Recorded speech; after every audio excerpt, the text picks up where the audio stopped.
La emisión está comenzando. Todos los asistentes están en modo de solo escucha. Hola, buenos días a todos. Mi nombre es Rocío Castrillo, soy representante y punto nacional de contacto para Reto Social 6 de Horizonte 2020, Europa en un mundo cambiante, sociedades inclusivas, innovadoras y reflexivas. Hoy estamos aquí porque vamos a tener el tercer webinario para esta convocatoria de 2018, en concreto centrado sobre la convocatoria sobre el Call de Governance, uno de los 3 calls que tiene el programa abierto para las convocatorias 2018, 2019 y 2020. Vamos a contar hoy con la presentación del Officer de la Comisión Europea, Yuri Borgman, que es el encargado de esta convocatoria en la unidad Open and Inclusive Societies, en la que trabaja dentro de la Dirección General de Investigación. Pero antes de eso voy a hacer una breve introducción sobre el trabajo que hacemos desde la Oficina Europea como representantes, sobre todo como puntos nacionales de contactos, un poco para intentar explicaros también, sobre todo los que estéis presentando propuestas, que me imagino que sois la mayoría de los asistentes, que podemos hacer desde la Oficina Europea los puntos nacionales de contacto para daros apoyo en todo este proceso. Os presento en esta transparencia los servicios de los puntos nacionales de contacto para todos los que deciden participar en Horizonte 2020, en concreto en este Reto Social 6. Hacemos sesiones informativas y webinarios para acercaros de la mejor manera posible los contenidos del programa y las convocatorias que tenemos abiertos y, por supuesto, resolución de consultas durante todo el proceso de preparación de las propuestas. Somos 3 puntos nacionales de contacto que respondemos al mismo buzón de correo, que es el que tenéis abajo de la transparencia, sociedades.h2020@oficinaeuropea.es. Esta es normalmente la forma más fácil de localizarnos, pero también nuestros teléfonos están disponibles a través de nuestra página web que es horizonte2020.es.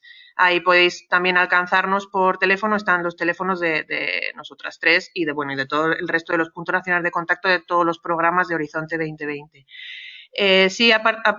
También me gustaría hacer la distinción entre los servicios que damos para coordinadores y para socios, porque es cierto y reconocemos que el trabajo de coordinación de una propuesta es mucho mayor que el que supone ser socio.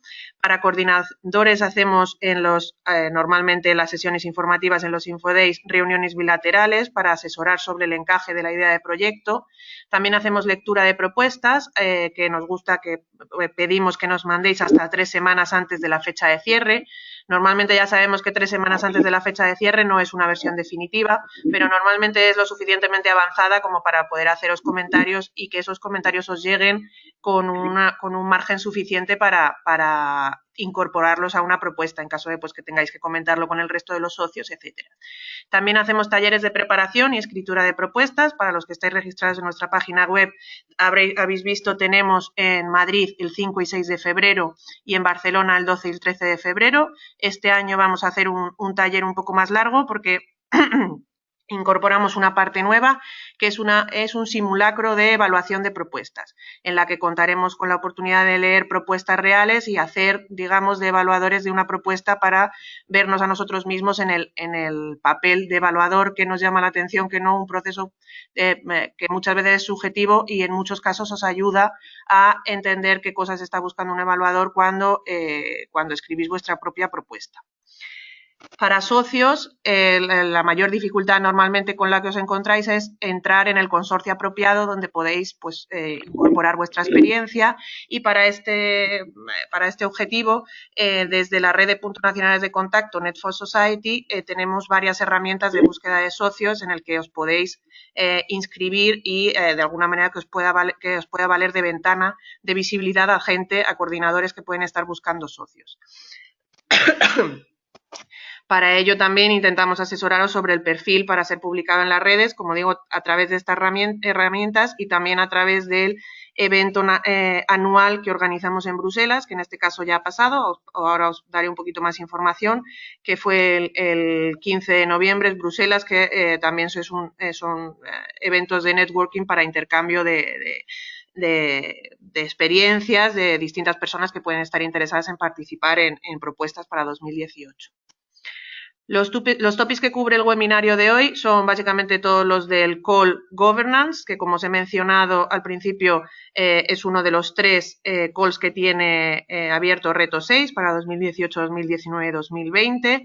Tenéis el link al programa de trabajo, que me imagino, espero que todos los que estéis conectados ahora mismo ya habéis leído, ya habéis identificado vuestra oportunidad y ahora, bueno, pues espero que a través de este webinario tengáis la oportunidad de profundizar con el officer en los temas que os puedan interesar en concreto y bueno, aprovechar también a hacer las consultas que veáis pertinentes porque es una suerte poder tener también con nosotros este rato a la persona que ha estado detrás de todo el desarrollo de los topics que tenemos ahora publicados.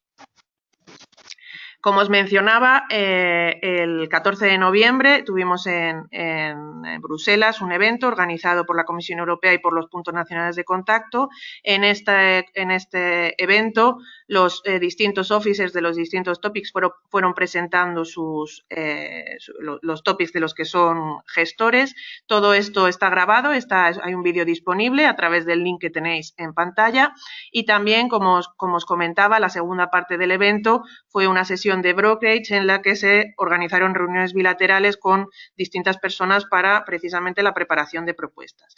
De nuevo, todos estos perfiles, que si no recuerdo mal fueron unos 250 personas, están disponibles a través del link de el primer link que os sale en pantalla.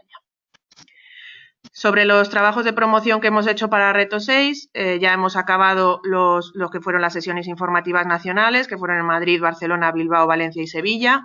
Madrid lo grabamos, fue retransmitido por web streaming y ahora lo tenéis disponible también en nuestro canal de YouTube. Hemos tenido con 3 webinarios con representantes de la Comisión Europea. El primero fue sobre Public Services con la Officer Andrea Halmos. El segundo sobre el call de migración con la Officer Rafaela Greco, Toneguchi, y este tercero que es Soy sobre el Call de Governance con Yuri Borgman. Todos ellos han sido grabados y estarán puestos a vuestra disposición en breves días, si no hoy, por un retraso que hemos sufrido precisamente por las Navidades. Esperemos también poder poner a disposición en nuestro canal de YouTube pues, lo antes posible. Os mencionaba antes los talleres de preparación de propuestas de Reto 6, que en esta ocasión, este año, por primera vez los hacemos más extensos, los hacemos de día y medio, incorporando una parte sobre simulacro de evaluación de propuestas. Tenéis los 2 links para registraros. Está muy pensado para coordinadores porque tenemos un número muy limitado de plazas. Para el primer día de simulacro serán 16 plazas, tanto en Madrid como en Barcelona, y el segundo día, el taller de preparación de propuestas, sí que está abierto hasta 40 personas. Os animo a que os registréis explicando pues, cuál es vuestro papel en el consorcio que estáis trabajando. Y yo con esto acabo, no sin antes remitiros a nuestra página web, es horizonte2020.es, que es el portal único de información tanto de la Oficina Europea, del Ministerio de Economía, como del CEDETI, que somos las 2 instituciones que gestionamos Horizonte 2020. No pretende en ningún momento replicar el portal de participante de la Comisión Europea, donde está toda la información definitiva de las convocatorias. Aquí lo que hacemos es incluir toda la información que genera todas las sesiones, las actividades de promoción que hacemos desde los puntos nacionales de contacto, así como guías sencillas para introduciros en el mundo Horizonte 2020, si es que todavía no habéis empezado a trabajar con él, o otra información que consideramos de interés y que vamos subiendo para vuestra información. Si os marco en un círculo la lista de distribución, hay posibilidad de registrarse para recibir la información en vuestro correo, solo a los retos o solo a los programas que consideréis de interés, porque es verdad, para no recibir más información de la que podemos absorber. También tenemos el Twitter, es horizonte2020.es, donde bueno, pues sacamos también información, ya no permite ser filtrada, pero información siempre relacionada con la preparación de propuestas y en general con Horizonte 2020. Y yo con esto acabo. Muchas gracias por asistir hoy y doy la palabra a nuestro ponente principal, a nuestro ponente estrella de hoy, que es Yuri Borgman. Yuri, are you here? Yeah.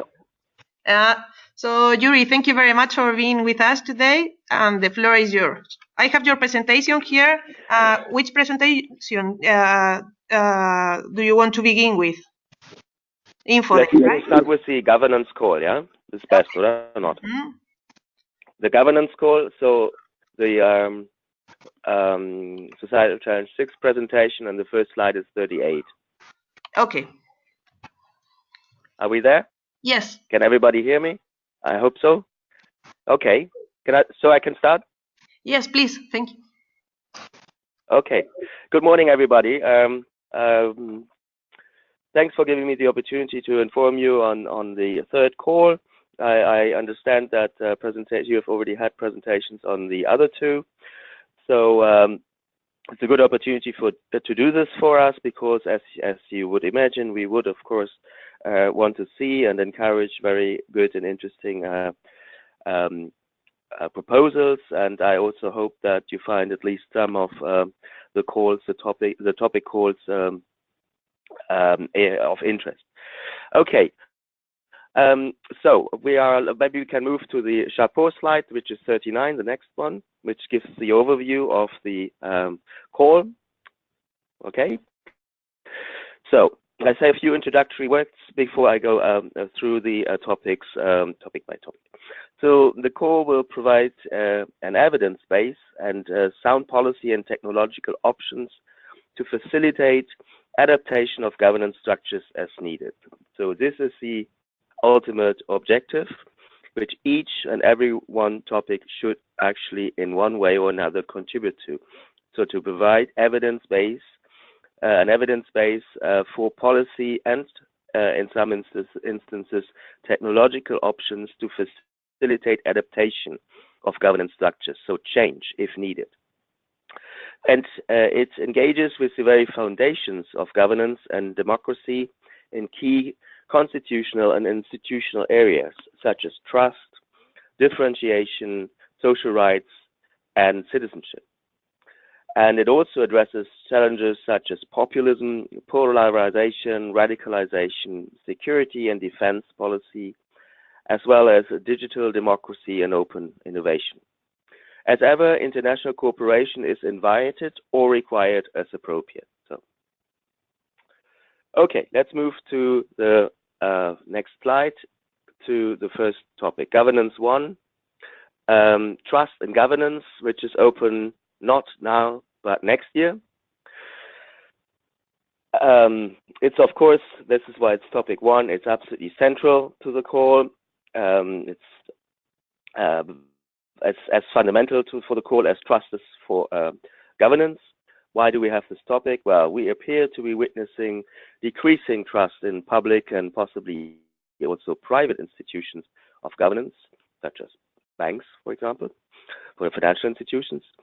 And it manifests itself in various guises. So low turnout in elections, populism, Euroscepticism, and of course, Brexit. The challenge is to restore and improve trust as a basis for sustainable and legitimate governance. Proposals should reappraise definitions of trust and trustworthiness, having due regard to philosophical, ethical, and psychological foundations of these concepts. Projects must study trust in the EU, the euro, political parties, and financial systems, and may consider trust in markets and regulatory institutions, such as the media, as well as scientific expertise and institutions, so trust in science. Proposals should investigate the relationship between trust on the one hand and inequalities, legitimacy, and quality of democracy on the other. And correlations between trust and social inclusion and belonging should also be considered.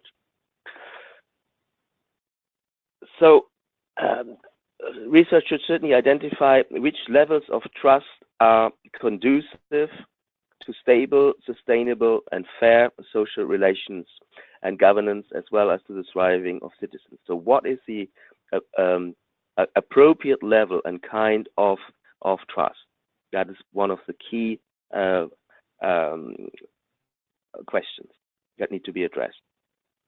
Proposals should identify potential thresholds of decreasing levels of trust, such as So the junctures where trust or distrust becomes a game changer. So early warning signals, if you like. This may have something to do with foresight.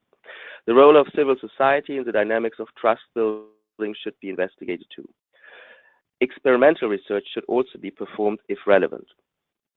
And scenarios on the consequences of possibly further decreasing trust should be developed, which may draw on experiences from outside Europe where appropriate. As to the impact, as I'm sure everybody is now in the know, this is of central importance to us, the impact. So if you prepare proposals, please be very clear, not only that you make a very good impact statement, but that it becomes clear throughout the proposal that you're really interested and keen on interested in and keen on making an impact with your research. And here in particular, with regard to this topic, the impact should be enhancing of course, the knowledge base on trust, including the factors determining changes in trust, and inform initiatives which are pertinent to restore and improve trust in governance and enhance the quality of democracy, and also enhance the or contribute to the construction of narratives which are positive and trust enhanced. So this is was the first topic. Moving on to topic number 2. So next slide. Past, present, and future of differentiation in European governance. This goes in 2 parts. So a research and innovation action now in 2018, and for next year, 19, we envisage to top this up with consolidated coordination and support action worth 1.5 million. This is, of course, a very key topic. It is the Brexit topic in all but name. Yeah. So obviously, differentiation has gained prominence in the light of recent manifestations of centrifugal forces, of which Brexit is the most pronounced. But there's, of course, there are calls in other states for less solidarity, less participation in policies, etc., etc. However, differentiation is, of course, not a new phenomenon. It's been around from the very beginning and became an important feature of European integration since the 1990s. So we distinguish between vertical and horizontal differentiation. Vertical differentiation is a variation in the levels of centralization across policy fields. So, and it has been the hallmark of European integration from the beginning, but became epitomized by the Maastricht pillar structure. So the flanking pillar structures, like still today, although the pillar structure as such doesn't exist in the treaties anymore, we still have a less integrated foreign policy than the single market. So that's vertical differentiation. Horizontal differentiation is a variation in territorial extension across policy areas, with the Euro and Schengen being the most prominent examples. So not being the currency or the policy in all states. And of course, since the Amsterdam Treaty, we have the possibility of enhanced cooperation of a number of states going ahead, deep integrating further. So, and the big question is, of course, whether this variable geometry or Europe of concentric circles, as it has sometimes been labeled, is a model for the future. It's also scenario 3 of Juncker's white paper on the future of Europe for last year. So, and why is this so? Because the crisis in its various guises has raised doubts whether all member states will, can, or want to continue on the same integrationist track. So the challenge is to ascertain whether and how much this differentiation is necessary, conducive, sustainable, and acceptable. That's, in a nutshell, the key issue. So how much and what kind of differentiation do we need? Is necessary, conducive, sustainable, and indeed acceptable, meaning also to the people. So as to the research and innovation action, which is already open, This should study the causes and effects of differentiation, consider the conditions under what consider under what conditions differentiated integration facilitates policy making, problem solving, and policy implementation. There should be a historical dimension looking into previous experiences with differentiated integration. There should be a consideration of experiences of societal crises. So do they foster calls for differentiation? Do these crises necessitate differentiation, or is differentiation an answer to a crisis mode? And of course, the philosophical foundations and conceptualization of differentiation and integration should be considered, and also the consequences of differentiation for narratives on European constitutionalism and citizenship.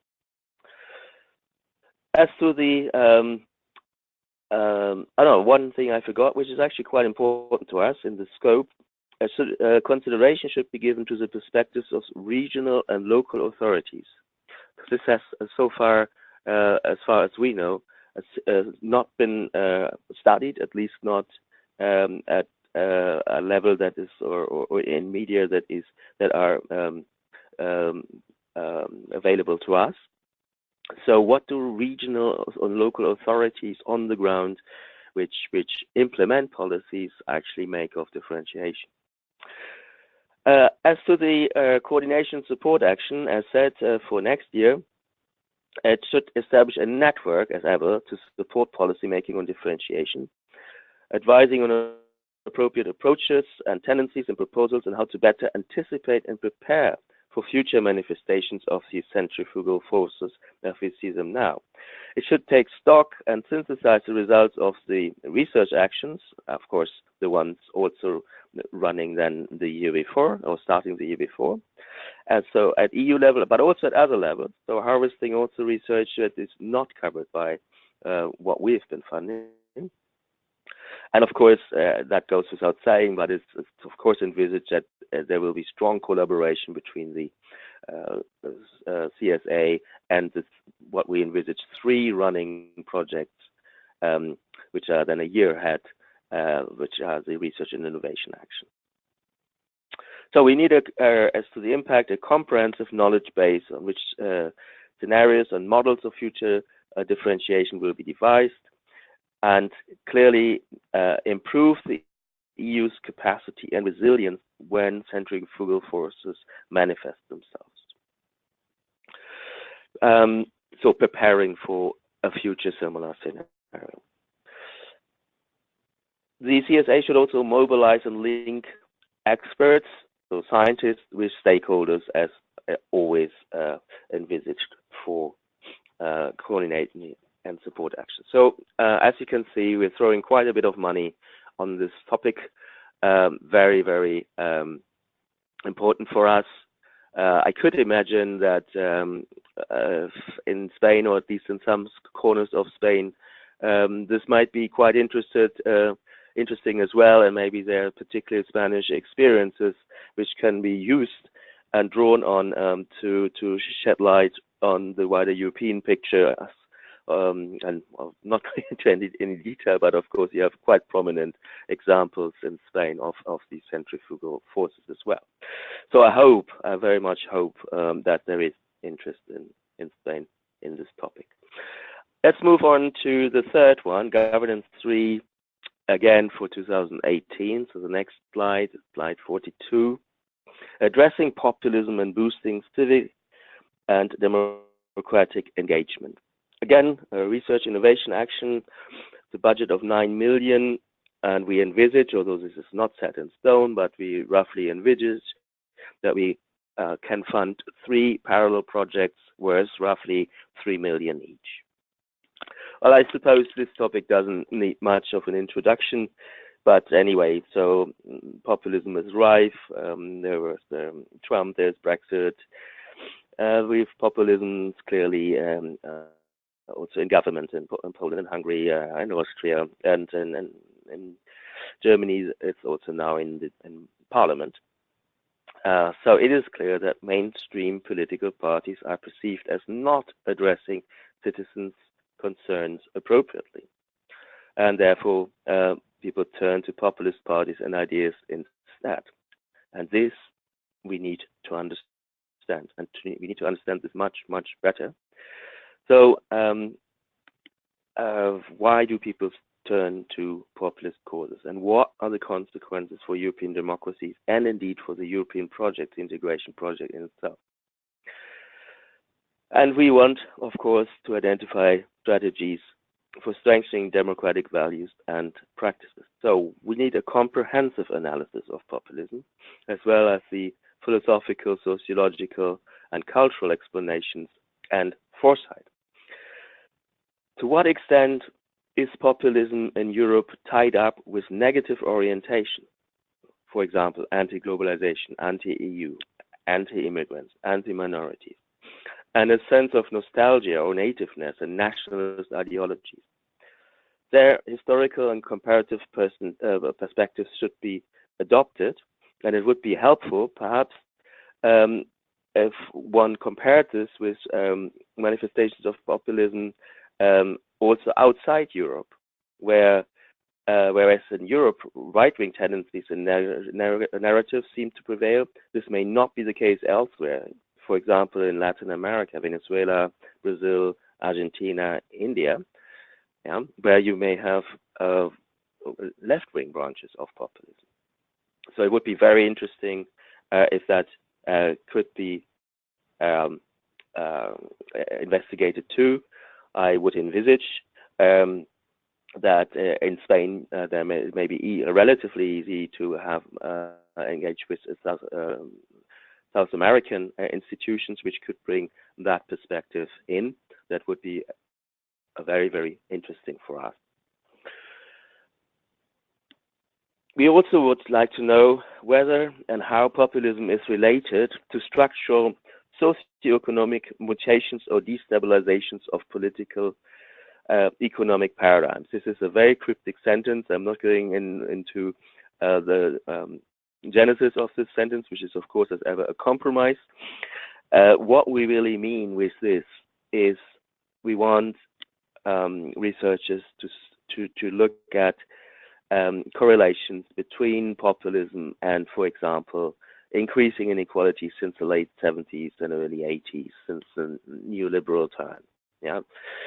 So, and a lot of that work was supported or is currently supported in the previous work programs, 16, 17, reversing inequalities course. So it would be quite good, I think, to have a look for orientation back to these topics, then to the reversing inequalities call, and better still, if you could identify what projects which have started are actually study. Also, what we mean with this is correlations between populism and the neoliberal narratives themselves, marketization and especially financialization, globalization and European integration, and of course the so-called globalization losers. Central is also the role played here by both traditional and probably more importantly social media, and there in that particular by those, the framing of elitism and establishment in the media and by emerging political parties. How are the elites framed? The significance of charismatic leaders and the course of populism should also be considered. On a more positive spin, a central question is how the potential of particularly younger citizens to engage in public affairs, which is manifest. We've seen that in a lot of research which is funded, but mostly manifest, or perhaps more manifest, outside political parties and electoral participation, how that could be harnessed for a constructive democratic engagement. Impact, the knowledge base on populism in comparative and historical perspective needs to be significantly enhanced, and indicated scenarios of consequence of populism developed to support policies and narrative construction. Okay, moving on to topic number 4, open in 19, enhancing social rights and EU citizenship. So what we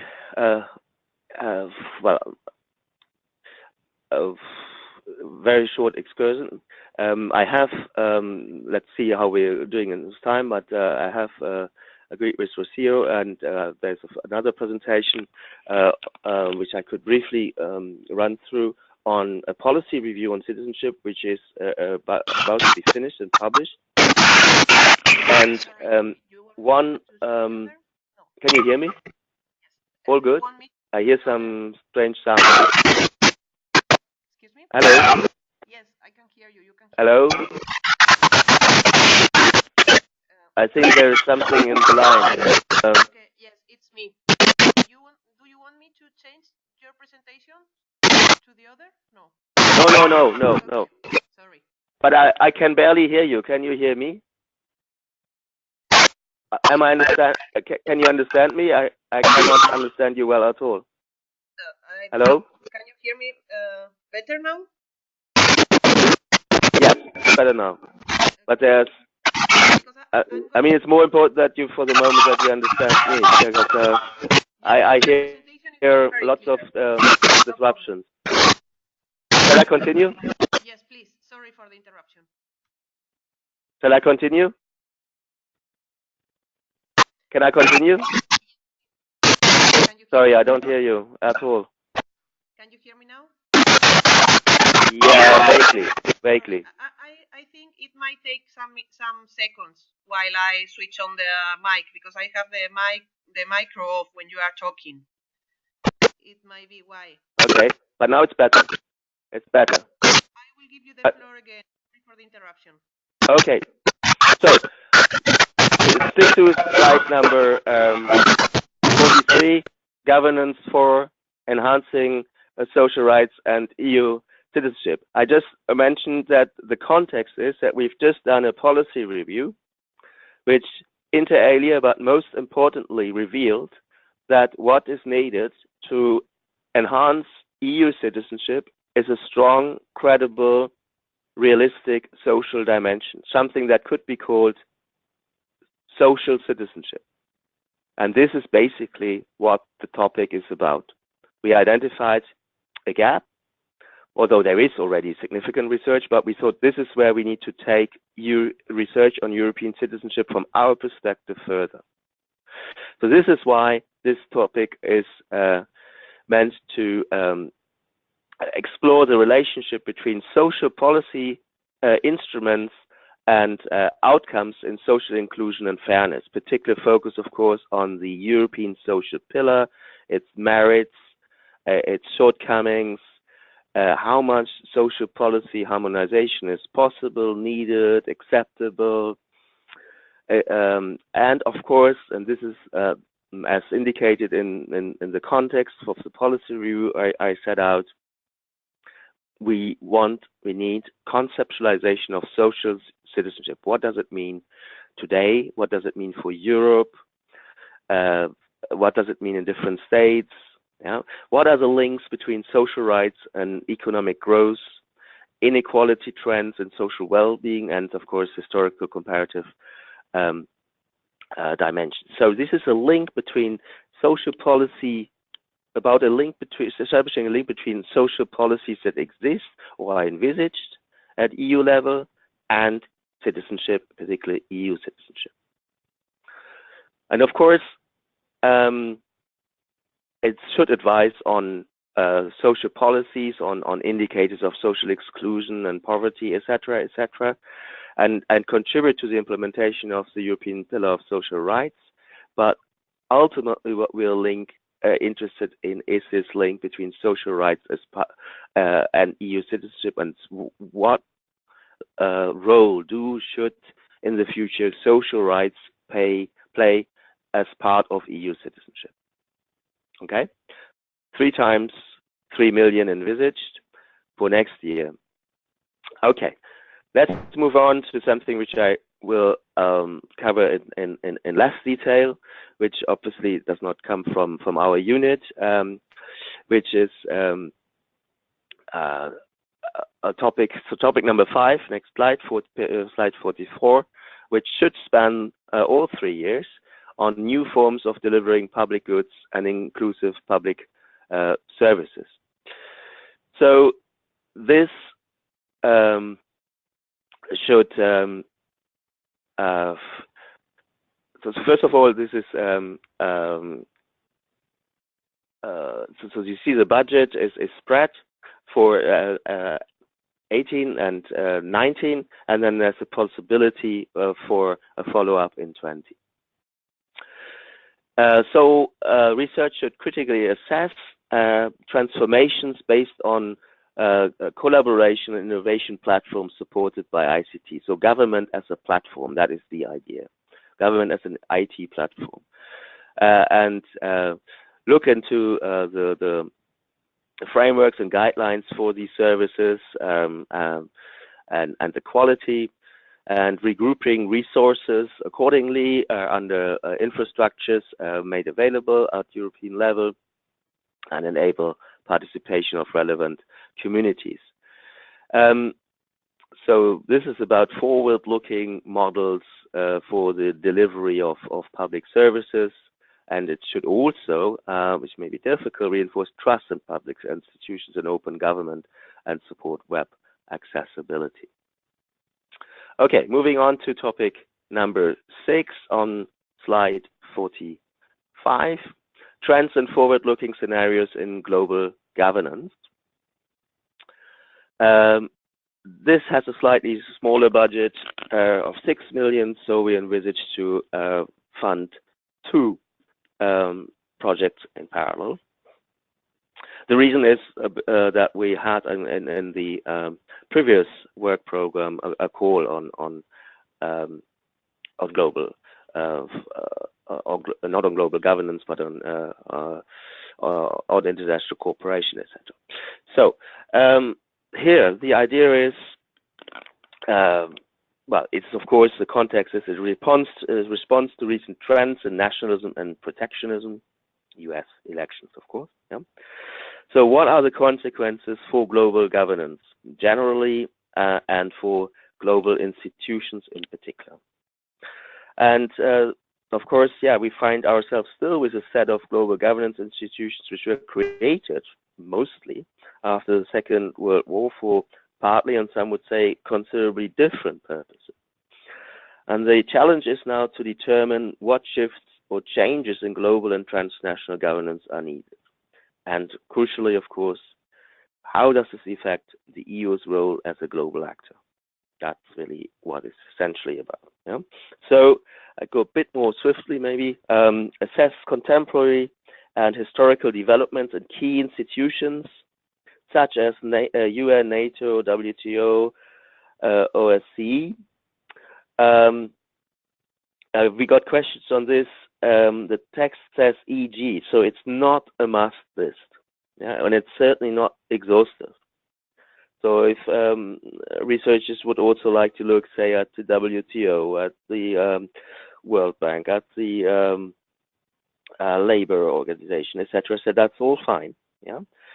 Nevertheless, I would advise, although it's not a must, yeah, I would envisage evaluators, since we mentioned the UN, NATO, WTO, which is in, by the way, yeah, and OSCE, it would probably be opportune to at least have regard to some of these key institutions. With respect to NATO, which of course is also key, one would probably expect to bring in perspectives from partners from, say, Eastern Europe, perhaps the Baltics, where changes and are pertinent, and where, of course, there is a lot of tension. But that's not a must. So the challenges faced by global governance generally should be addressed, which are representativeness and legitimacy. What's the legitimacy of international organizations? The diverging interests, the trust, and the difficulties related to implementation of agreements, so enforceability. And of course, as said, the EU's role in the institutions and processes. Given this being about scenarios, of course, scenarios should be developed. Also in relation to the implementation of the EU global strategy, as well as on the achievement of the climate goals of the Paris Agreement and the Sustainable Development Goals of the 2030 Agenda. NGOs and civil society should be involved to ensure mutual learning and take-up of results. So that's very important. Of course, this will be driven by academics, by researchers, but civil society, NGO representatives should be involved. This also will enhance, and is expected to enhance impact.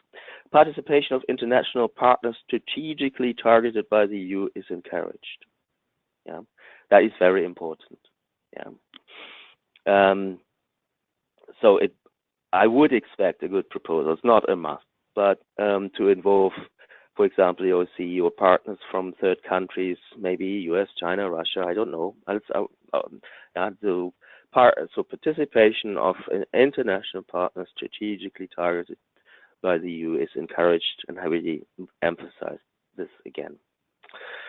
Okay, we want, of course, knowledge and tools for navigating the emerging and future shifts in global and transnational governance, and enhance preparedness, resilience, and capacity for developing globally coordinated strategies. Moving on to topic 8 for 18, slide 46. This is a different kettle of fish. It's a CSA worth 1 million, and the idea is to develop partnerships with innovation players in new and emerging markets outside the EU, outside Europe. So partnering for viability assessments of innovative solutions for markets outside Europe. It's all about the exploration of innovative markets or innovative solutions for markets outside the EU, so supporting really the EU economy. So it's an assessment of these markets and development of potential ways of linking with these markets, tapping into these markets. This is the financing will be organized in a cascading way. So there will be so it's a little bit like a fund for funders. So the funds will be dispersed by the winning project, and they will then provide financial support to the third parties carrying out the assessment. The impact is growth and jobs creation, of course, increasing the competitiveness of the EU and participation in international value chains, co-creation with target countries, better connections, etc., etc. Okay, I'll move on to topic number 10, slide 47, open in 2019, Governance 10, 2019, drivers and context of violent extremism in the broader MENA region and the Balkans. This is about, of course, a better understanding of the drivers of extremism. So we have seen ethnic, religious, and territorial strife, including civil wars in the Middle East and North Africa, i.e. the MENA regions and the Balkans, on which the project should focus.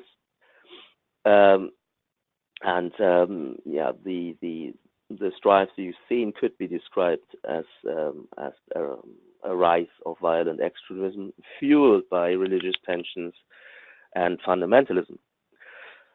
The challenge is to understand these phenomena and their drivers much better, and this requires more empirical and interdisciplinary research, also specifically in relation to the impact of violent extremism in these regions. So the idea is to analyze the interplay between religion, politics, and identity, and also to engage in country and regional comparison. And also study the use of religious extremism to justify violence. And that needs to be understood better in various perspectives, including narratives, authority figures, formal and informal leadership. Role of diasporas and community leaders needs to be considered, and also the phenomenon of foreign fighters. Proposals should identify and analyze the effectiveness and usefulness of preventive measures, so strengthening moderate voices, fostering education, promoting online media literacy, and countering radical propaganda. Proposals should involve relevant actors, policymakers, religious leaders, representatives of civil society. And this is again very important to, like in the previous topic, to enhance and ensure mutual learning and take up of results. So involvement of civil society, policymakers always should go both ways. So it is about mutual learning, that the research project is informed and continues to be informed throughout its proceeding by policymakers, by stakeholders, and feeds back its insights to them, so that these can be multipliers, and this will generate impact. There should be at least one participant from a third country relevant to the specific challenge, to either, as in the title, either North Africa or the Balkans. It should, of course, as to the impact, improve the knowledge base on violent extremism, and ensure a step up of mutual learning between the EU and third countries. Moving on to the next one. This is a CSA worth 1.5 million, only one, which was open now, which is meant to be a stock-taking exercise on a previous research funded. So we included this in recognition that extreme ideologies can lead to social disruptions, disrupts open conflict, and lead crime and violence. So the idea is to reappraise and assemble, reappraise the research that we have and assemble it together, and of course form a network. The knowledge should also be systematized, and links should be established with types of polarization. So, for example, socioeconomic inequalities or stark socioeconomic inequalities and stigmatization, historic and cultural roots need to be considered, etc., etc. Best practices for mitigating and decreasing polarization should be identified, and a good variety of stakeholders, including civil society groups, should be involved in the consortium. There we go again. And this is even more pertinent here because this is DSA. So the action should equip key actors, institutions, and organizations with knowledge and tools for improved analysis, forecast, and interventions, and policies aimed at addressing polarization and extreme ideologies. Concrete solutions for abating antagonism should be developed, and it should also foster debates and expand commonalities among people. 12. This is an innovation action, slide 49. For 1920, a pilot on using the European cloud infrastructure for public administration. So this is about the creation of analytical tools to enable the reuse of common infrastructures and data sets, and it should engage businesses and citizens in the co-creation of these tools and enhance trust and boost the legitimacy of authorities. We are in our unit not experts in this. I cannot really tell you what I could refer you if anybody is interested in that. Maybe that could be challenged to us. I do not really know what the key issue of reusable models here is. But I leave that with you, and I'd rather move on to 13. Research and innovation action again. So proper research, digitization, digital single market, and European culture. New challenges for creativity, intellectual property rights, and copyright. This is about exploring the consequences of a digitization generally, and the digital single market in particular, on cultural diversity, and to assess what the impact on the creation of cultural values really is. What are the coping strategies for intellectual property rights and at EU and national levels? The impact on cultural goods and services. We want a mapping here across a national comparative mapping of different governance structures and copyright and IP and intellectual property rights. And as ever in the single market, the key question is how much harmonization is possible, necessary, conducive, acceptable, etc. in the sensitive field of culture. Of course, this should also stimulate creativity and it should be explored the importance of the digital single market for non-profit, for both profit, for-profit and non-for-profit and mixed cultural creativity. It should be studied. So, and a key issue is here, of course, we want advice on appropriate levels, as I said, of harmonization of copyright and intellectual property rights.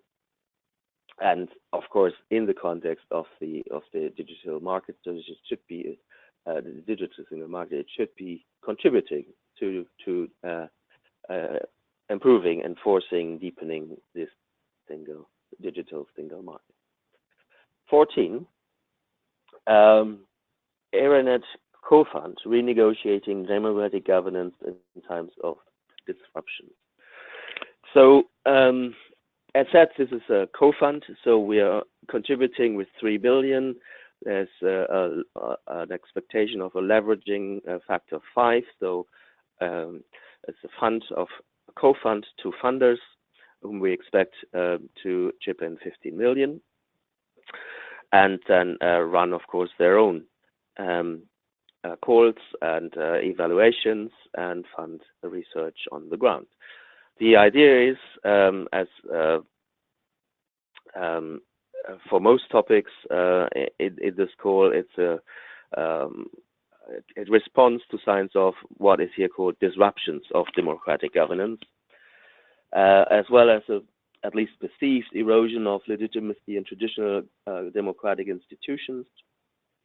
The idea is to form networks to enhance the understanding of underlying dynamics of these disruptions and to propose means and instruments for sustainable and resilient democratic governance for the future. So research should analyze the scale and nature of these challenges and as also fundamental issues, having due regard to wider historical perspective.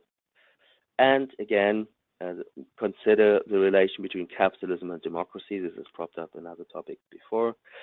And consider here in particular, this is at the heart of it, consider the effect of rising inequalities, the politics of threat, democratization of information, shifting identities, and the changing authority of institutions for democracies.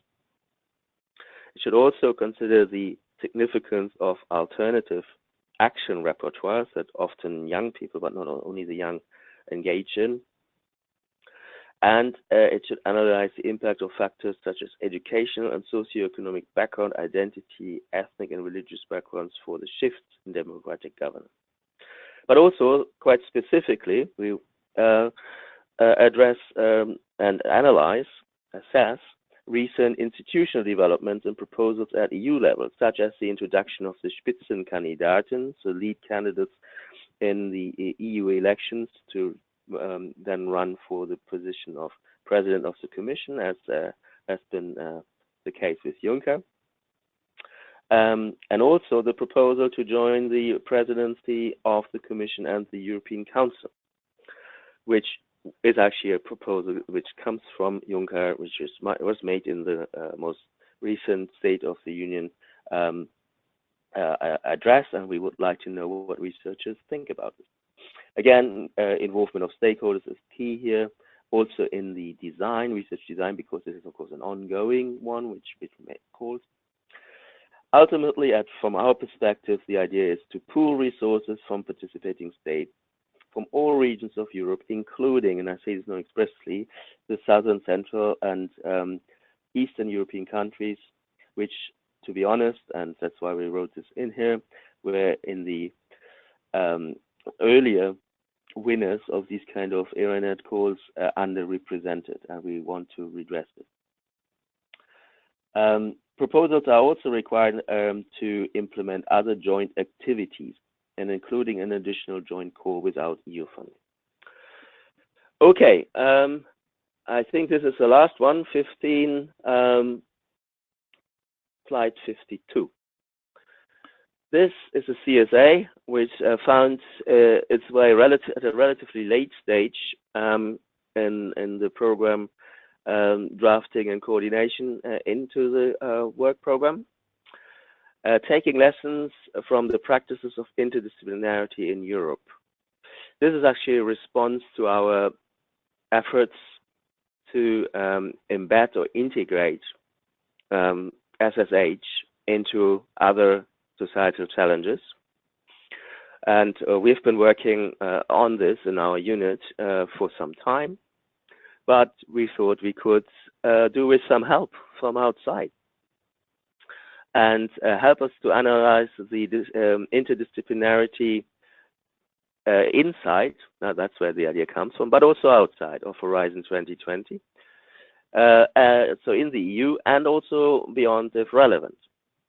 And what is central here, I go here straight to the bullet point, interdisciplinarity in this topic means both between SSH and the other societal challenges, but also within social sciences and humanity, so within SSH.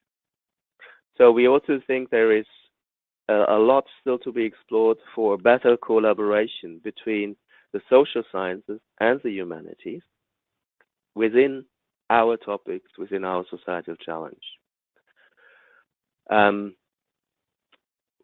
not least, to give you a little bit more policy context, because if you look back at the evolution of Horizon 2020 Societal Challenge 6, we have reduced the number of calls in each work program from 5, 4, now 3, and we no longer have a call which is more or less dedicated to the humanity. So the role of the humanities is probably to integrate more with the social sciences, which is a two-way process. And this should be covered by this topic as well, not only the embedding of SSH into other societal challenges. Okay, so I think I conclude, and I thank you for listening. Rocio? Hello, Judith. So, do you want me to show your other presentation, the one you have prepared, or is it only for like? Yes, I can do this. I again hear you only in the background. Or are there any questions? I'm also happy to take questions, but otherwise. Perfect. So we will take some questions. Let me check if I can hear you. Can you hear me now? Yeah, but just about, not very well. But there's always some disruption. Okay. Can you hear me now? Because I don't know how to solve it, so it might be. It sounds as if you are far from the room. So I'm going to open the floor for questions. We had some questions in written. Teníamos 6 preguntas por escrito que ya están respondidas. Han sido básicamente sobre el sonido y la interrupción. os explico cómo funcionan las preguntas. Tenéis posibilidad de alzar la mano los que estáis conectados y entonces si tenéis el micrófono habilitado entrar en la sesión y hacer vuestra pregunta directamente. Si por lo que sea no tenéis el micrófono habilitado, tenéis algún problema, podéis incorporar vuestra pregunta en escrito en la parte de preguntas, como alguno de vosotros ya habéis hecho. Y yo trasladaré la pregunta a Yuri, que desgraciadamente no puede ver la pantalla, así que esta es la forma que vamos a proceder para las preguntas. ¿Qué os parece?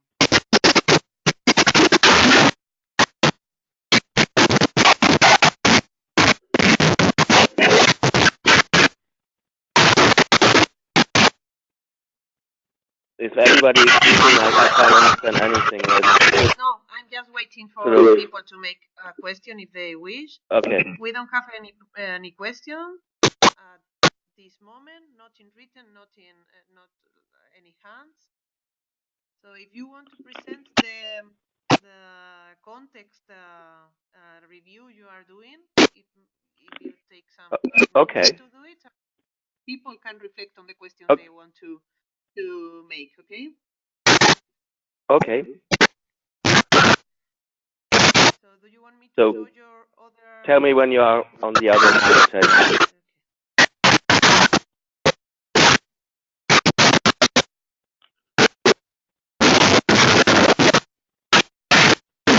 Okay, it's ready. Hello? Hear me? Your presentation is ready.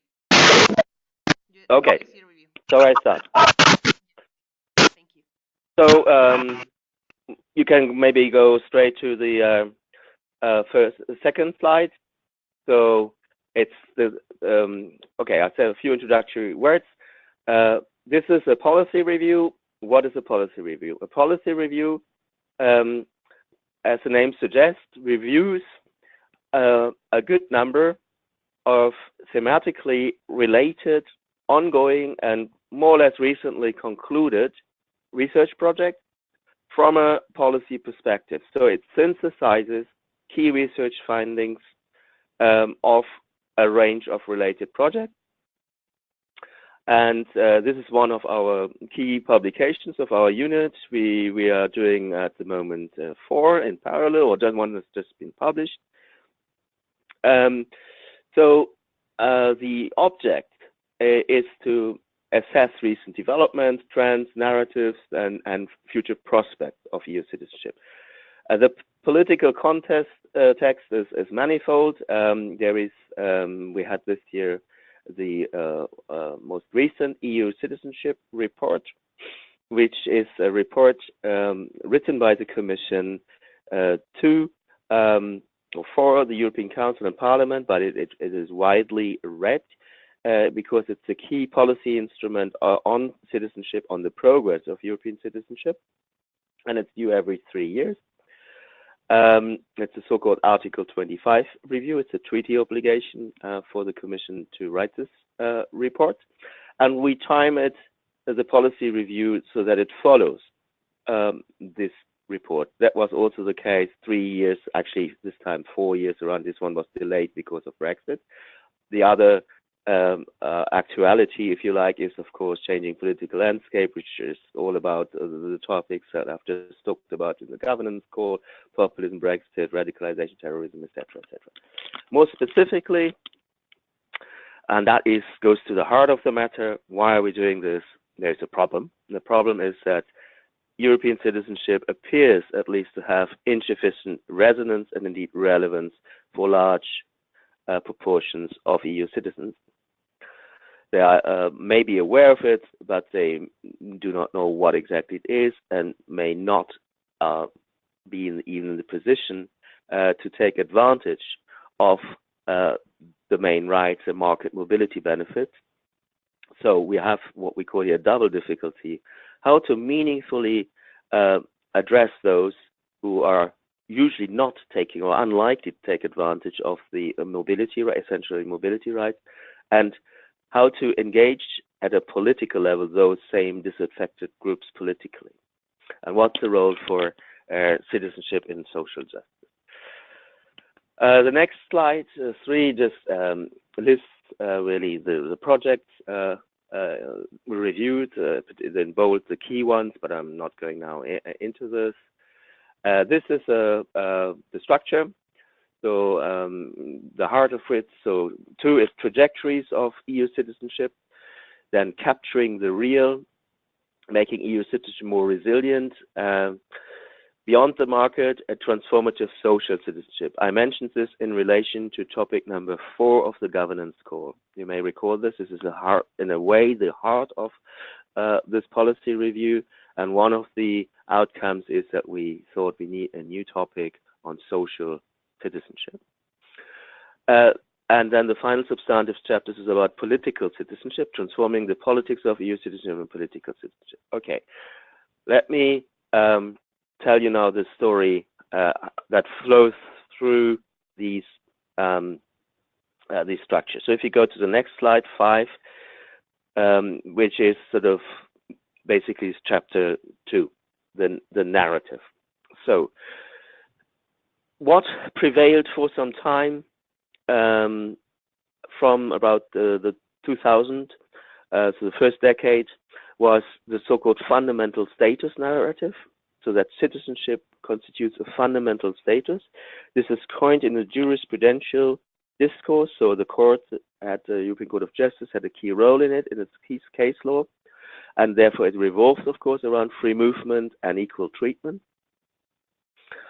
And we saw what we call a high point where reliance on citizenship in situations was allowed where there was no movement, which of course then makes EU citizenship suddenly much more relevant if those who haven't moved can also benefit. I'm not going into any detail here. However, why is this important? Mostly because we have seen then in the wake of the various crises, presumably, the court doesn't, of course, make this link, a retrenchment from this position. To quite an extent, actually, back to a situation which is not so dissimilar from the one we had, which prevailed before European citizenship was introduced, i.e. that it all revolves around work or economic activity within the meaning of the treaty. So you can somehow, some of our research has come to the conclusion that work is not only a right, but actually an obligation for residents, unless one has sufficient funds or a pension, etc. Okay, I'm not going into the last 3 bullet points, but this is sort of the starting point. And this looks like a rather bleak situation, which is why research has then over the last years increasingly moved from the legal to the real. So if you can put the next slide on, number 6, we call this a sociological turn from the legal to the real. So we're looking actually, and researchers have looked at what are actually citizens doing and experiencing. And one strand has been solidarity practices. And we had 2 key solidarity projects, Transnational Solidarity. Solidarity is actually coordinated from Barcelona, which came up with very interesting findings, which are partly counterintuitive, that there are quite significant solidarity practices. So shared lived solidarity practices. And what really matters is experiencing these and not so much a conferred legal status. And often these are derived from voluntary activities, partly in response to the crisis. So ironically, the crisis, although it has led on the legal side to a retrenchment of the formal position, it has on the ground led to more transnational solidarity practices. However, this nascent solidarity, which is there, which is evident, has not been matched by an EU-level articulation of social justice. So this is where we need to be going. And citizenship could be a way of capturing these practices and the values and dignity, equality that come with it. So this is one of the core ideas and what we mean with the sociological turn. There's one more slide on this from Legal 7. that goes back to earlier research, EU Cross, which again was led from Barcelona, which looked into the Europeanization of everyday life and had a much wider range of what that is, of what transnational practices are, other than moving and more or less permanently, or at least for a considerable time abroad and work there. No, looking at a typology of clusters ranging from locals, 30% who never move, to transnationals, people who live indeed transnationally, travel, who speak languages, who have acquaintances, friends abroad, etc. But what really matters, and that what's usually said is, of course, EU citizenship is an elite project. It's for a small number of transnationals. And to some extent, the EU Cross project rebuts this and says, well, if you look at the categories in between the two extremes, locals on the one hand, transnationals on the other, then we see quite significant, or at least not insignificant, Europeanization in these everyday life practices, displayed by categories they call virtual transnationals, visitors, tourists, and returnee. And the finding that's not unsurprising is a stronger economic situation, having a partner from another member state, frequent communications abroad, knowing foreign languages, of course, boosts EU identity. Nevertheless, what is important is that those who are not that strong on these counts also engage in transnationalism and Europeanization. Caveat here, is this really about Europe or is it just transnationalism? This was not in the end fully resolved by the project. Nevertheless, we reviewed it here again because it complements quite nicely this sociological turn, looking at actual practices. So on the one hand, we had solidarity practices here, this ordinary, any transnational engagement, where we see there is something and that should be used. Okay, the next slide I skip. I'm not going to talk now about the resilience. I just rather move on to, let's say, slide 10, which is a summary of the material on resilience, where we on the one hand see that well, the conclusion is what's been achieved on citizenship, as I said before, is at risk. And there are tipping factors, is all resilience terminology, which I'm not going to explain here, which is of course explained in detail in the review. So that means this these tipping factors are very low levels of mobility and of course turnout in elections, etc. Therefore, an appraisal of citizenship is needed, and that's what we have been doing. Nevertheless, looking at some of the, so if you go to slide number 11, we can see that a lot of these resilience practices and solidarity practices, although they happen on the ground without often interference of public authorities, it is also clear that they cannot replace the welfare state. So, but it's very important for us that we are not saying our research says, well, the crisis has shown that people resort to solidarity practices, become more resilient, and therefore the welfare state may not actually be needed. This is certainly not the case. Indirect support and infrastructure is needed. Direct interventions are also needed, where indirect support is not needed, it's not appropriate, does not work, fails. So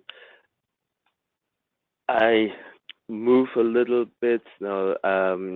Differentiated or integration, that's slide number 12. I just say, also in response or in the context of the second topic on the governance, which is of course about differentiation, and scenario 3 of the white paper, which I mentioned in this context. Differentiated integration could be problematic for EU citizens because it then calls into question whether citizenship is a relational concept, a comparison between EU citizens rather than between migrant citizens and nationals of the host state.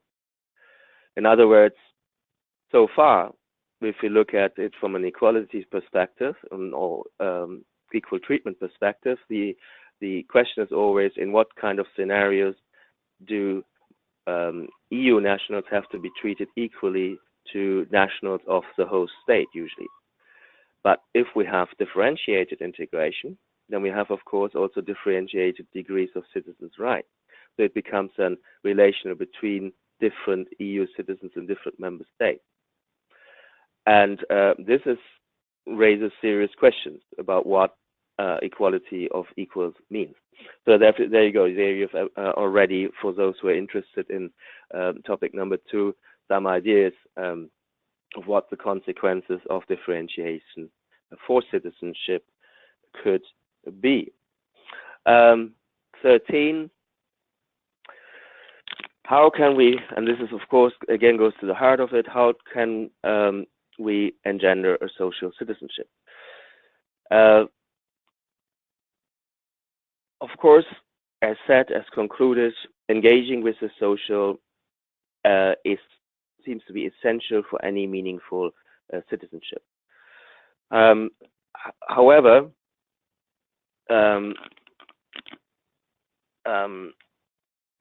this seems difficult because there doesn't seem to be a lot of appetite among the member states to commit more resources to generate social policies at EU level.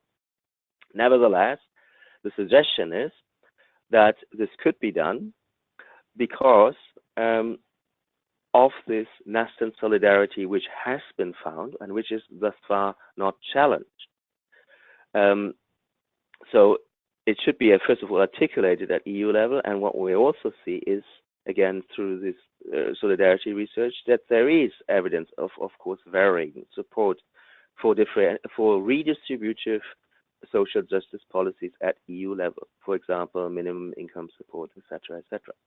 This again is counterintuitive. I've seen figures which I can't go into now, which are both counterintuitive as to the magnitude of this preparedness, and also intuitive as to the varying degrees. For example, a lot less support in Eastern countries than in Western, etc. But there's interesting breakdowns. But what I just want to stress here is that there is evidence of people being happy to redistribute at EU level for social justice policies. It also is differentiated according to the causes of the needs, etc., etc. Anyway, but I'm not going into this further. But going to the next slide very briefly, again, I hinted at this. There is, of course, a key here that this has to be seen against the trilemma of welfare austerity, which is prevalent, the individualization of social risk, which we have seen over the last decades, and healthcare, etc., and of course, welfare state chauvinism, particularly in populist discourses, who don't want any welfare tourism, etc., etc. Nevertheless, we argue there is scope to recast citizenship with a social dimension and with focusing on social rights. And again, I hint at topic number 4 of the governance call. I'm not going into any of these tables here. So next slide 15 is tables, which I'm not going to go into. That's too complex. The slide 16 simply refers to the many or some of the many references of the social in both primary and secondary law, social justice, social pillar, etc., etc. So we can see here at least beginnings of an evolution whereby social policy moved from securing market integration, which was in earlier times with the focus, to actually delivering social policy, social justice, even though there is little appetite for change politically. Okay, I move now to slide 18, which and only the bits in bold, which I basically have already answered. So there is a positive answer to the key question whether solidarity actually exists. I just want to emphasize this again before I almost conclude and jump to the final chapter, which is on politics and political citizenship. Just stressing here this antinomy. So there is, of course, an antinomy between equality and the reality. So in theory, the equality of political participation and the equality, the reality of it being, of course, dependent on socioeconomic status. Well, dependent is a strong word. Correlated strongly to socioeconomic status. So this is again, if you like, also a turn from the legal to the real. But here, of course, viewing the negative consequences. The key issue is here this correlation, which is evident in all democracies, in all European democracies, that is exasperated at EU level. So we have even lower turnout in European elections, and those of lower socioeconomic status feel even more disaffected and either do not vote at all or register protests in form of populism, Euroscepticism, and then there you go. We have a Brexit, and this is, of course, the key issue to be addressed by EU citizenship, and this is why what I've said before, what I've focused on, the social dimension is so important. And I just sum this up by going to the final presentation, final slide. No, I do tell you something about slide 23. This is also interesting because it's partly counterintuitive.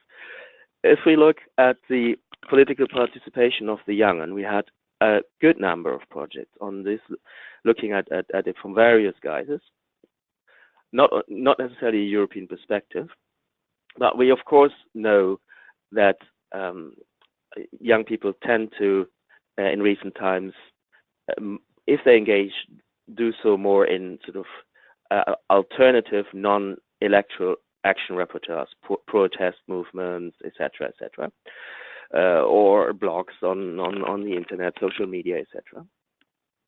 As ever, this is driven by personal resources, income, home. Okay, but what is interesting and what research finds and what needs to be tapped into, that this kind of readiness to engage is, even if it's only latent, even if it's basically paying attention to political development, this leads to political socialization, and that can be capitalized upon in campaigns. Having said that, what is counterintuitive are these two findings in italics, which is strange, is that even though young people even if they do not vote, they do regard voting as the most effective form of participation. And they do believe in the significance of the traditional media, even if they mainly engage in other media. Okay, this is just an interesting finding. We don't quite know what to do with it, other than that there is this evidence of this political socialization, which can be tapped into and should be. Okay, now I really go to the final slide, which concludes 25, which concludes that indeed the key is social citizenship again. Hence, we have topic number 4, and what we need is a twin-track approach to instill meaningful social policies of meaningful social policies on the one hand, and a framework to encourage political participation on the other. So, in order to address this antinomy between formal political equality on the one hand and the reality, which is bleak at EU level, exasperated at EU level, we need EU social policies to then also reach again those disaffected. So both through the social policies and then also through these reach them again political.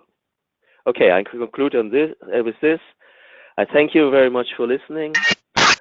This will be out very soon and of course published also online, and it could be a very good guide on some of the topics under the governance call, and of course, although I shouldn't be saying this, also with a view to F9 webinar. Thank you very much. Thank you very much, Yuri. We have a question now. Thank you very much for this in-depth presentation on the citizen concept and the state of the art. We have a question here, and I think it's from Maria Bruquetas. She's gonna take the mic to make it personally. If I can give her. Sorry, I don't hear anything. Only noise. Can you hear us, Maria? Yeah, I can hear. Yes. Please go ahead with your question. I can hear. I don't know if you can hear me. Yes. Yes, just about. Very well, but... Okay, there is a lot of noise. My name is Maria Bruquetas. I work in the Radboud University, and we are interested in a challenge in the call number 4, enhancing social rights and EU citizenship. Yeah. Can you hear me? Yes. Oh, thanks. Okay, I have a couple of questions about this call. I think that the most important one is that I read here that actually there is an interest in going beyond the traditional focus on mobile citizens to look also at those who are immobile. But actually our question is, would it be possible within this call to present a proposal specifically addressing the social rights of EU mobile citizens? Yes. Yes, it's certainly in scope, but we certainly do also want perspectives on what is a bit a focus of the policy review I've just spoken about. So having relevance for non-mobile persons. But you know, one way of bridging this is if I could go, well, Theo, can you still hear as well? In the presentation on the review, there were some slides, many slides which I skipped, and one is here, this table, that is slide number 15. Can you hear that? I can hear very badly. Could you repeat something about the presentation? To answer this question, I would say there is a bridge between the non-mobile and the mobile. Yes. And this is very nicely by slide number 15, which is the colorful graph of the policy review presentation, which covers the exportable unemployment benefits from country to country. So this is, and the main message here is, of course, that even though this is an EU policy which is meant to enhance mobility, but it's of course totally meaningless for, let's say, a Romanian or Bulgarians moving to Denmark or Sweden, because they can't sustain themselves on their unemployment benefit. So, and we have some projects which have started calculating that it would actually not be so costly to top this up and make a level playing field. So in a way, if you're looking, that's why I'm reverting back to this. If you're looking into enhancing social policies and social rights of mobile citizens, you do actually cover this. Yes. I hear lots of. I don't hear anybody speaking. I hear just lots of. It's really annoying, the noise. So I hear you, but like not perfectly. Okay, but to be clear, it reads in the last sentence of this challenge that it is important to focus, to look also at those who are immobile. Yeah, so a proposal should cover that too, not only on social rights of mobile EU citizens, but that of course too. Okay. I don't. The line is very bad now. Yes, there is noise here. I'm trying to get Maria again into the conversation. Did you want to add something, Maria? I think the quality of the it's not very good. Can you hear us? Yeah. So please, if you can. Yeah, my second question. Can I add something? Yes, I can hear you a bit better. Yes. Yeah. My second question is that in the call, it emphasized the interest in the implementation of the European Pillar of Social Rights. This is not a juridical binding text, so I was just curious. It's not a binding text. I mean, can you hear me? Yeah. No, that should be covered. So it says clearly in the text, developments concerning the European Pillar of Social Rights should be studied, including how it could contribute to the exercise of social rights and social cohesion. Yeah, so that's a new instrument which we would expect to be addressed. Okay, that's clear. Okay, perfect. And yeah, the last thing is that the scope of the call is quite broad. I mean, like when I read the whole text, I see that there is interest in seeing a historical and comparative dimension, interest in the links between social rights and economic growth and inequality. I mean, like a number of many dimensions in the research. So I'm curious, like, it would be necessary to include all of them, or the idea is to focus more on one or another of these possible research lines? No, you always have to have a focus, and otherwise all the proposals would be the same. Yeah. So, yes. But I would suggest to go for a good balance. Make sure that if it says somewhere should or must, then that's what it means. And the evaluators will in the end, in the scope, say, okay, but it says here, for example, European social pillar should be studied, but it's not. This will, doesn't mean that it's out of scope, but then it will not score so highly on the all-important excellence criterion. But of course, you can't possibly do all. So you have a certain focus, that is fine. And make sure that this is then, that everything else you study is geared towards that focus. That is absolutely fine. I mean, in the end, we also want complementarity. We are looking to fund 3 proposals. They should, of course, be different. Yeah. Yes, of course. But, go for a good balance.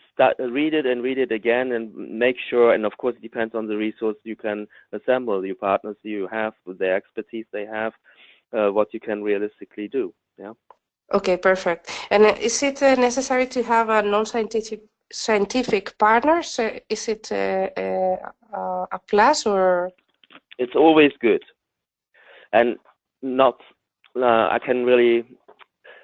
This goes to the impact side. Yeah, I don't think it says this here explicitly in the text. If it says so, then I'm wrong, but I don't think it does. But even if it doesn't, so that means you don't have to do it if it doesn't say that. Yeah.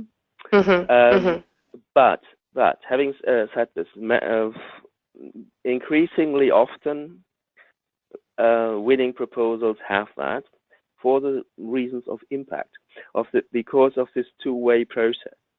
Yeah? That if you have a civil society partner, they will already, when you draft it, and certainly when you've started your research, they will tweak you a little bit as to what's really needed in practice. And you have then a partner who is in a good position to disseminate your findings beyond the academia. Yeah. So I would always encourage it, but but in this field, you know, it's social policy. You have many NGOs, and many NGOs have a research unit or so, yeah, or at least a person, and they don't have to do the research themselves. They may have an advisory role. I would encourage it, but it's not essential unless it says this in the text.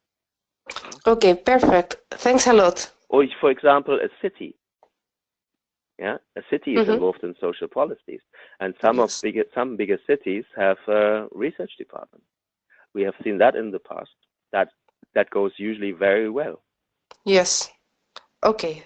Yeah. But thanks for think about it. Okay. Thanks a lot. Thank you. Thank you very much, Yuri, and thank you very much, Maria, for your questions. I'm very sorry for the problems with the noise, but it's time to close the webinar. Antes de cerrar, muchas gracias a todos los participantes por estar con nosotros hoy, por interesaros por estas convocatorias de este reto 6. Cualquier duda a partir de ahora que podáis seguir teniendo, estamos a vuestra disposición en el correo sociedades.h2020@oficinaeuropea.es y podemos seguir en contacto. Y también os recuerdo que cuando cerréis el webinario hay un cuestionario de satisfacción para que nos hagáis vuestros comentarios, que siempre queremos seguir mejorando los webinarios que hacemos, tanto por parte de herramienta como por parte de los contenidos. Y ya solo me queda despedir a Yuri, al ponente. Thank you very much, Yuri, for being with us today and to taking your time to present both the calls and the policy brief you have been working with. I hope we will send you many questions regarding these topics, because this will mean many Spanish groups are interested in presenting proposals. And this is all on my side. Thank you very much. Thank you very much, all of you, to be here. Bye-bye. Bye-bye. Thank you very much, and good luck. Bye-bye.